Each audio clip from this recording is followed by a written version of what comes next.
ಎಲ್ಲರಿಗೂ ನಮಸ್ಕಾರ, ಬೆಳಗಿನ ವಂದನೆಗಳು, ಶುಭೋದಯ. ಕನ್ನಡ ನಲಿ ಯೂಟ್ಯೂಬ್ ಚಾನಲ್ಗೆ ಸ್ವಾಗತ. ನನ್ನ ಈ ದಿನದ ವಿಷಯ 10ನೇ ತರಗತಿಯ ವರ್ಗ ಸಮೀಕರಣ ವಿಷಯದ ಪ್ರಸ್ತಾಪಿಸಲು ಇಚ್ಛಿಸುತ್ತೇನೆ. This is very important for the 10th class students who are studying in Karnataka.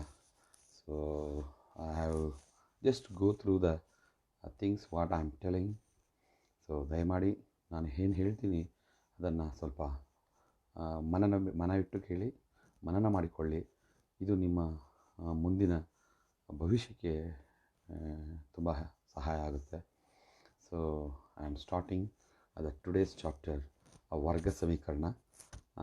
ಈ ಚಾಪ್ಟರ್ನಲ್ಲಿ ಮುಖ್ಯವಾದಂತಹ ಒಂದು ಇಂಪಾರ್ಟೆಂಟ್ ಟಾಪಿಕ್ಗೆ ಹೋಗ್ತಾ ಇದ್ದೀನಿ. ಅದು ಏನೆಂದರೆ ವರ್ಗ ಸಮೀಕರಣವನ್ನು ಸೂತ್ರದ ಮೂಲಕ ಹೇಗೆ ಬಿಡಿಸುವುದು. ಸೊ ಸೂತ್ರ ಅಂದರೆ ಒಂದು ಈಕ್ವೇಷನ್, ಸೂತ್ರದ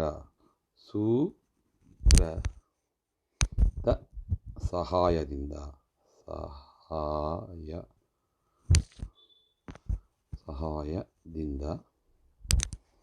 ಒಂದು ವರ್ಗ ಸಮೀಕರಣವನ್ನು ಬಿಡಿಸುವುದು. ವರ್ಗ ಸಮೀಕರಣವನ್ನು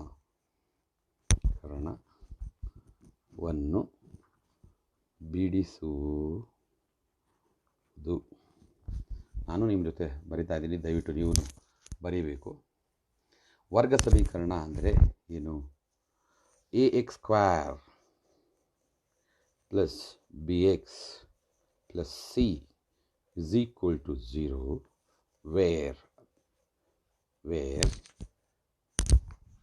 a not equal to 0. ಪರಿಗಣಿಸಿ, ಇದನ್ನು ಈಕ್ವೇಷನ್ 1 ಎಂದು ಕರೆಯಿರಿ. ax² + bx + c is equal to 0. Now I am showing the video to the topic.